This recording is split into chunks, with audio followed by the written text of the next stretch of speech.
মাধবপুরে পুকুরে বিষ প্রয়োগে ৭০ লাখ টাকার মাছ নিধন। ক্ষতিগ্রস্ত চাষির অভিযোগ, তদন্তে পুলিশ।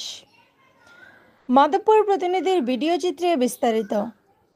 হবিগঞ্জের মাধবপুর উপজেলার আদাউর ইউনিয়নের ঘিলাতলি গ্রামে রাতের আধারে পুকুরে বিষ প্রয়োগ করে প্রায় ৭০ লাখ টাকার মাছ নিধনের অভিযোগ উঠেছে। ক্ষতিগ্রস্ত মৎস্যচাষী মোহাম্মদ সুলাইমান হাজারি জানান, শুক্রবার ১৬ মে দিবাগত রাতে পূর্ব শত্রুতার জেরে তার ২৫২ শতক আয়তনের পুকুরে বিষ প্রয়োগ করা হয়। শনিবার সকালে পুকুরে সিলভার কার্প, রুই, কাতলা, জাপানি কই ও তেলাপিয়া সহ বিভিন্ন প্রজাতির মাছ মরে ভেসে উঠতে দেখা যায়। স্থানীয়রা জানান, পুকুরের পাশ থেকে কীটনাশকের গন্ধ পাওয়া গেছে। পুলিশ ঘটনাস্থলে গিয়ে পুকুরের পাশ থেকে কীটনাশক উদ্ধার করেছে। এ ঘটনায় সুলাইমান হাজারি মাধবপুর থানায় লিখিত অভিযোগ দায়ের করেছেন।